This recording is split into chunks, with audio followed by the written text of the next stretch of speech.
Hi, everybody, and welcome back to True Confessions of a PK. I'm Vanessa. And I'm Karla. And I told you guys that I would be back. This is episode 8, Confession 8. My first battle was my age. Yeah, so essentially what this episode is going to focus on is how, in our experience, Vanessa and I, we started serving at such a young age. And our age quickly became a battle because a lot of people would look down on us because of that. Or they would take advantage of the fact that we were young and we were in positions like leadership positions within church. So sometimes we weren't taken seriously, or sometimes they would use that against us. A lack of respect, if you will. Yeah. But it's something that I feel like a lot of pastors' kids could relate to, and not just pastors' kids, but people in general outside of church can relate to. Because within pastors' kids, they start serving at church really young, or they get involved at church really young. And people think that because of their age, they're not as mature enough or as wise enough, or they're just not at the same level as adults, if you will, which isn't true, you know? She took my line. Oh. But, I mean, no, at the if you will, I mean, but no, it's true. And I feel like a lot of them think that God won't use them because they're kids. Like he needs adults when he doesn't need adults. Like he needs children. And I mean, even the Bible says, right, that dejar los niños venir a mí. And the thing is that kids have hearts that are open. Mm-hmm. Kids have hearts that are pure and they're open, and God can easily mold and use, right? When as an adult, it's harder for God to use an adult. And just because people have issues, right? People have problems. So it was definitely a battle that I feel like maybe you faced a little more than I did. Just because you were a little more active in what you were doing, right? I mean, I was serving too, and I was active too, but Karla was definitely a little more active in everything that she was doing. And so sometimes she would just let God use her, and people would question it because in their eyes, I guess it was like, is Karla being used, or is she just kind of like messing around, right? Mm-hmm. Okay. Yeah, that's all I have to say. So I feel like in my experience, what Vanessa said is true. I had a lot of moments where I was looked down by my age, and I think in the last episode you discussed a Bible verse that you would always get compared to Jonah. Well, in my case, I would always receive the Bible verse of 1 Timothy 4:12. Like in every situation, I would always receive it, to the point where I was just sick and tired of it, right? Receiving the same Bible verse. But I was like, well, God, if you're trying to remind me this, like through this Bible verse, I guess like I'm taking it, right? But it was just so much that he would remind me. But essentially it says like, let no one despise you for your youth, but set the believers an example in speech and conduct, in love and faith and in purity. And I really held on to that Bible verse, and I was like, okay, this is what I'm going to live by, to be able to gain the respect that I know God, to be able to gain the respect that I deserve. Mm-hmm. And not just because like of my title, but because I have been chosen by God. Yeah. You know, that very much sounded very like some cult thing. Right? I was just thinking about it. I mean, yeah. Yeah, but not like that sense, right? It's just like God calls us to do stuff, right? And I feel like I learned, like, when God calls you, you obey, like you listen, in my experience, because there was moments where I was like, I don't want to speak up because I feel like if I were to say something, other people would look at me and, like you said, would question it, you know? Yeah. And so there were times where I would stay silent, but I learned through mistakes, because if I stayed silent, I mean, God doesn't really need me. I'm just an instrument that he can use. Yeah, because God can use anything. Yeah, so if I'm not willing, he'll use someone else. You know what I mean? And so I would learn, like, I would stay silent and then someone else would speak about it. And then I realized, oh, crap. yeah, like, big mistake on my part, you know? So I learned not to question him.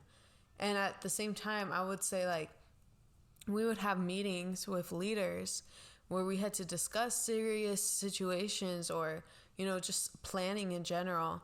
And I would always tell God, like, let the words that come out of my mouth be your words and not mine. Mm-hmm. I really wanted him to be the one speaking, because you can tell when God's speaking through someone. Yeah.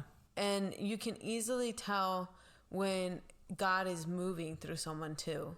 And if you're sensitive to him, you know? When you're not sensitive is when you're in doubt and you can't really discern things. And you don't really you have to have such an intimate and close relationship with him to be able to flow so naturally in that sense, you know? Yeah, because God's always speaking. I mean, and this is the thing, like, that's what Karla said at the beginning, like, it's not just us, it's not just pastors' kids, but it can be anybody in general, right? Because God can choose to use whoever he wants to use. And it doesn't necessarily have to be in the concept of church. Exactly. It could be with anything. And I was looking at I was on Instagram the other day, and I was looking at a post that somebody put, and you know how you can, like, ask questions, right, on Instagram, and they can answer them. Yeah. So somebody was like, how can I listen to God? Like, I've tried listening, but I can't hear him. And the response that they gave was like, don't take offense, but is it that God's not speaking, or is it that your shame is too loud, that you're not allowing yourself to hear what God's trying to say? And sometimes that happens. You know, we put ourselves in these situations where maybe we do become ashamed, because it's like, God's trying to use me, but people keep pointing at me, or people keep putting me down, that I become ashamed of what I'm called to do, or embarrassed. Yeah. And you stop listening to what God's trying to tell you, because you're so focused on what's happening inside your head. Right. And it just shouldn't be that way. And that's why this title is that our age was our very first battle, because we had to push through the fact that we were young. Right? We had to push through the fact that we were just kids, that we were still learning, still growing. And that's the thing, I think, with people, they see kids and they think immaturity. They think just having fun, not taking things seriously, not wanting to understand or to listen. When honestly, I've had better experiences with kids than with adults. It's easier to see God move in kids than in adults sometimes, because of that same thing, because kids just let God do, and they're not being forced. This isn't something where God's like forcing you. No, it's like you said, God doesn't need us. He doesn't have to use us if he doesn't want to. We're just an instrument, right? But there's no force. It's just willingness. It's an openness, right? And so the idea that God can use a kid is a lot easier to accept than knowing that God was able to use a donkey, right, to speak. It's like, how can an adult believe that God was able to use a donkey but not accept that God can use kids, or that God can use someone younger than you to show you something? And I also think, like, when you're younger, you have this great big imagination, Yeah. So when you're younger, you're like, you read the Bible stories, and you see how God opened up the sea for his people. You see how God made food come down from the skies, He provided for his people. And you hear all these stories, and so your faith starts growing in that, and you start realizing, oh, my God can do this. My God can do that. And so it's this faith, this level of faith that just starts growing when you're a kid. But when you start becoming an adult, I feel like your own brain functions to a way where you're like questioning things. So you're like, oh, well, this happened, but that's in the past. Like nowadays, I don't think God can make food come down from the sky. Or, you know, like people start questioning things, or people start saying like, oh, okay, well, I've heard this a lot. Like people are like, okay, God, well, don't use me, but you can use other people. You know, like I just don't want to participate in that. And I'm saying like, and I say it because like people say it like that. And I'm like, to me, I'm like, okay, that's great. He doesn't need you.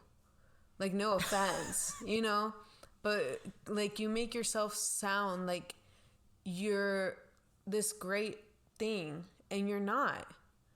You know, what gives you value is God. Yeah. If you were to ask a stranger how valuable my life would be, they'd probably be like, I don't know.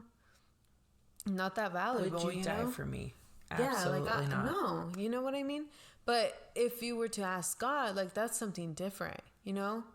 And I think that I remember like one time I had been serving in the worship team, and we had this meeting, right? And this person was it was another leader, but they were going through something, right? And they were like, well, I would like to hear your opinions. Like other leaders were there, and they were like, I would like to hear your opinion on the issue. On the issue, yeah. Give me advice. And so I remember a lot of leaders were like quiet. I think they were just like meditating or like thinking on the processing. Processing, no, yeah, not that's meditating. the word. Processing what was what the situation was. But yeah. I remember I received something from God, and so I started telling the person like, essentially it was on decisions that they were trying to make, and I was just saying like, you need to pray about it, and you need to ask God to show you what decisions to take, because if you just take a random decision, it's not, and it's not coming from God, it's not going to be a blessing, you know? And I remember the person looked at me and was like, was someone that I had worked with before, you know? Yeah. And they were just like, I don't think I can honestly take your advice, because you're not married and you don't have a family, and you're not at the same level as I am. Yeah. And I remember being like in shock more, because it was the first time that someone really like threw it at my face, you know, like just because I was younger than them, just because I didn't have a family to provide for, just because I didn't have a marriage, you know, didn't necessarily mean that God wasn't using me, you know. But in that moment, that person was so blocked with the aspect that I was younger than them, that they thought that I wouldn't be able to give them good advice. But what they didn't recognize in that moment was that the advice I was giving wasn't coming from me, it was coming from God.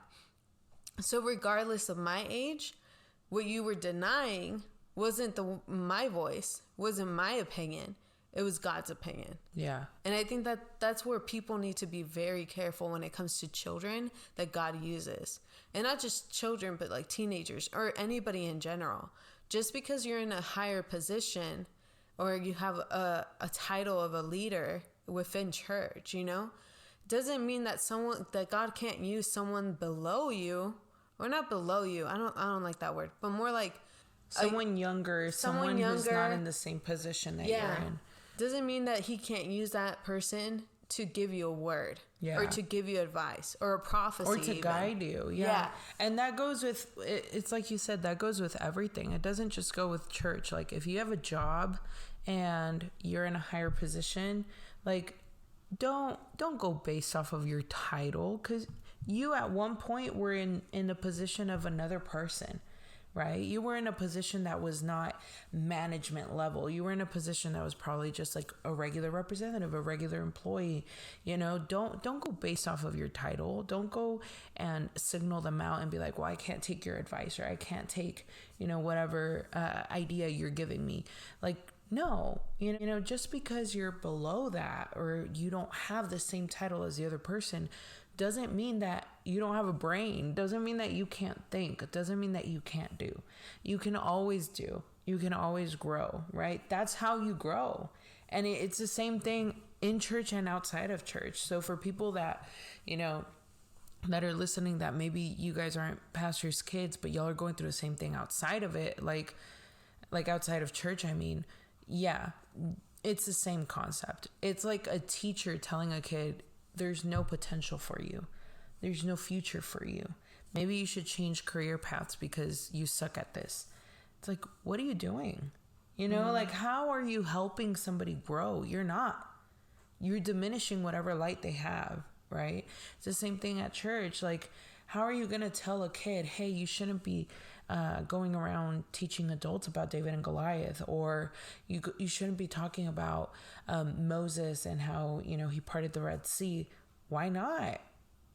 Why not? Maybe the kid grasps some type of detail that the adult's just not comprehending. Yeah. You know, like maybe there's something there that the kid knows or that the kid sees because they're seeing it with vulnerable eyes, but they're seeing it with open minds, right? And open hearts. They're not closed-minded to however they think. They're not closed-minded to whatever they're feeling. They're being open about it, right? And I think that's something that adults forget. You know, they forget to be open. They forget to be open to whatever God does, because it's not always God giving a word or God wanting to use someone. Maybe God's just like, hey, putting this feeling in your heart of just like calling somebody and praying for them, or calling somebody to see how they're doing, you know, or, you know, just checking up on somebody. God can use you that way, you know, just by being a friend, right? God can use you just by being there. So I think that people just forget. As adults, you just forget that kids have so much more potential, that young people have so much more potential, that somebody who's not in your position has so much more potential than what you can have, because the title becomes like this big thing inside of your head, and it shouldn't be that way. I think it's interesting that as pastors' kids, we have to go through so many things like this, and even your age becomes a problem. Yeah. Like, even your age becomes an issue because people, it's almost like people don't want to accept that, I don't know, that you can be more than just a pastor's kid. You know what I mean? I think one of the benefits that I have experienced from being used by God from such a young age was that I was able to, in a way, be more mature faster. But also, I was able to recognize when other kids would be used, you know? Because I remember, with certain children, I would get chills when they would speak, because I knew, for a fact, oh, this is coming from God. But also, it's an experience, this beautiful experience growing up being used by God, because you're growing a relationship with Him, you know? And I feel like you get, this deeper connection with Him. So you become, you become this instrument that He uses, that it's easier for you to hear the voice of God. It becomes easier for you to feel God. It becomes easier to be able to discern things, to be able to know when the presence of God is moving. And I remember one time we went on a youth trip, or it was a youth retreat. And there was a lot of youth that were at the, this night of worship. And, there was a lot of youth that were there, that were present, that had issues with drugs, right? And there was this little girl, and her parents were youth pastors, right? So she had gone to the retreat, but she was so little that her parents were like, well, we'll probably put her to sleep, and then we'll be at participate, you know? Well, the little girl was she wakes up and she's like, God is telling me that I need to say something, you know? And we're in this middle of this worship, and she comes up, because we were on the second floor, but she comes up the stairs and she asked our dad, I have something to say. And so when she spoke, she basically gave this word, and the word was like, I don't want to mess it up, but essentially what the word was basically saying that you had to return your hearts to God, and you had to repent basically for your sins, but that this was the opportunity to do so, because if you continued the path that you were going on, it was gonna just lead to destruction, you know. There was no coming back from that. There was no coming back. So it was either turn your heart, not like a, ¿cómo se dice? When they get, it wasn't like an ultimatum type of thing, but it was like, this is the opportunity to turn your heart to God.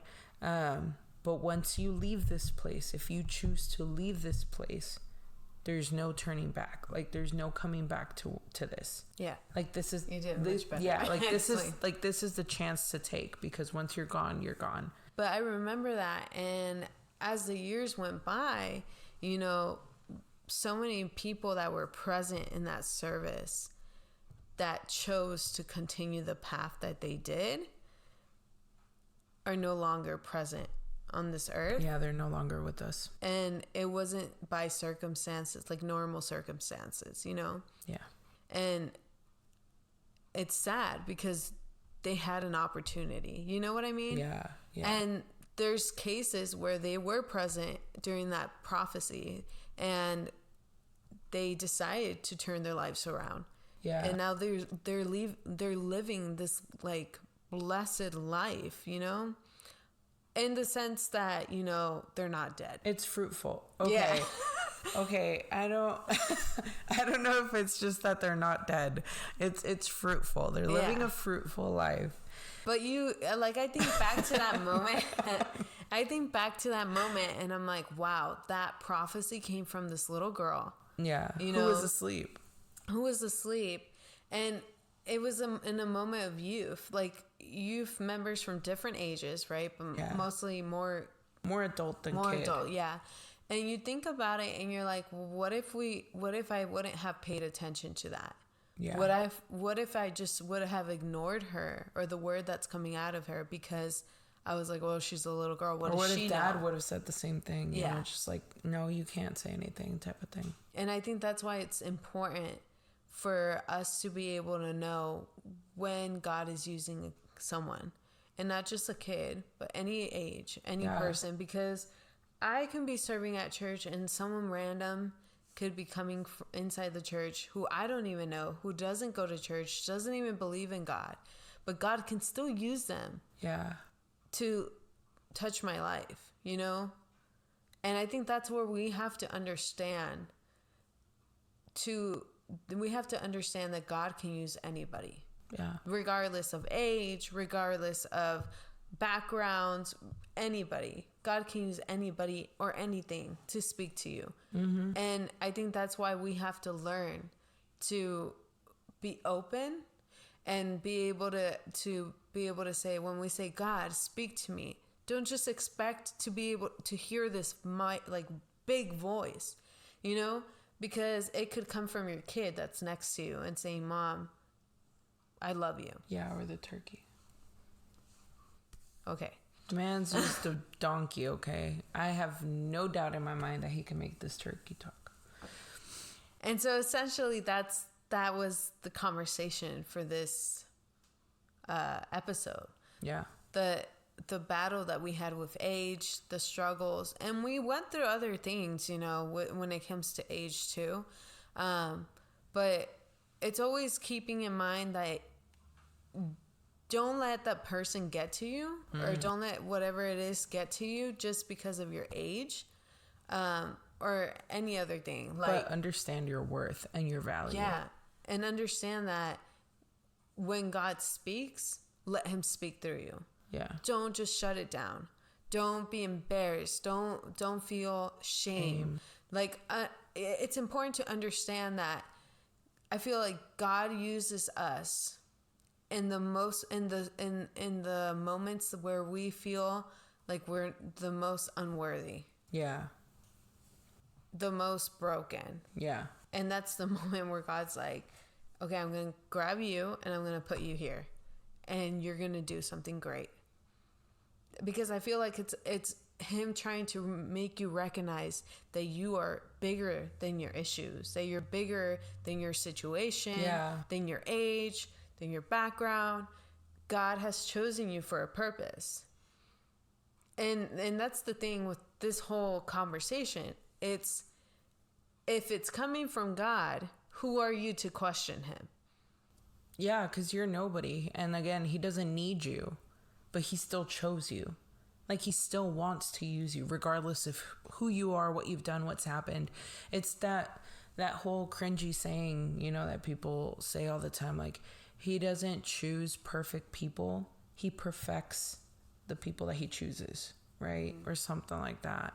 But it's true. Like, why am I gonna choose to hire somebody who's already a multimillionaire to invent something for me when I can give the opportunity to somebody who learned how to do this, who needs a job and can do it and can probably make it even better if I tell him how I want it to be done? It's the same thing. God's going to choose somebody that he knows will be willing and will be open because of where they're at and what situation that they're in, and who will listen, instead of somebody who already has this idea of how God speaks or how things are supposed to be done, and will kind of debate with God on what rules and regulations he wants set before he speaks. And that's why sometimes he chooses kids. I think this is an interesting topic, because it's kind of like the Jonah one. Like, it can go multiple ways. It can go with different situations. It can go with different type of people and in different environments, right? Like we said, it doesn't have to be church. And if you're listening to this and you're going through something like this, definitely remember your worth and remember the value that you carry and that you have. And like Karla said, don't block out whatever you're feeling, whatever you're hearing from God, whatever, you know, goals you have aspired to accomplish. Because at the end of the day, if he chose you to do it, then do it. Because there's a reason. There's purpose behind everything. Everything that God does has purpose. And there's purpose behind whatever reason he chose you for, right? So yeah, it's definitely a topic that a lot of people can relate to, a lot of people can listen to, but one that pastors' kids tend to go through a lot, because even after they grow, they still get looked down on, like, oh, you're not going to live up to the way your dad was, or you're not going to live up to, you know, whatever stupid reason people come up with nowadays. Yeah. But they're always going to try and point something out because of how much younger you might be from other leaders or other people in the church. You can be 45 and the oldest leader is going to be 75, and they're still going to be like, no, you're not as wise as he is. It's going to happen, but you just have to remember why. The why is what you have to remember. I think, like, when you say, like, when we're saying be open, I don't know why, but I feel like people, like, some people say, like, God use me, and then he starts using them, and it gets to a point where they're like, okay, I think that's enough. Yeah. But it's like, if God's gonna use you, he's gonna use you, you know? And if you're telling God to use you, then don't go back and try to turn it around. I don't know why I'm saying that, but it has nothing to do with this conversation, but I just felt like I needed to say that. Okay, we're moving on. So essentially that was the point of this episode. And we do hope that you guys are enjoying these episodes. We are coming close to our final episode. 2 more episodes, guys. For this season. 2 more. But we do say that if you guys have any ideas or any topics that you wish to hear us talk about, questions, make sure to send it to us through our email or through our social media pages. At True Confessions PK. Instagram and TikTok. Yeah, and then if you need prayer... Or True Confessions of a PK at gmail.com. And if you need prayer, make sure to send that information to us too. What? Maybe. You might want to review the previous episodes for our email and our handles. As you know, I am not normally on here. And I can't remember half the things I do. Or say. I'm being as confident as I can with this email. But if you send an email and you get a response that is not from us. It's wrong. It is wrong. No, I'm telling you, the email's wrong. It is wrong. I don't know what the email is, but neither do I. Okay. So please tune in for our next episode. Make sure to like, subscribe, and hit that follow button. Follow us on YouTube and Spotify. Make sure to leave a 5-star rating. Yes. And share this podcast with other people too. Like we said, it doesn't necessarily have to be pastors' kids or Christian people. Just share it with the world. It can be anybody. Yeah. But thank you guys. Have a good day. Bye. Oh, okay. Oh, what? Bye, everybody. Thank you so much for having me. I don't know when I'll be back. Probably not until next season, but maybe, hopefully, sooner. All right, okay. then. All right. Bye, guys.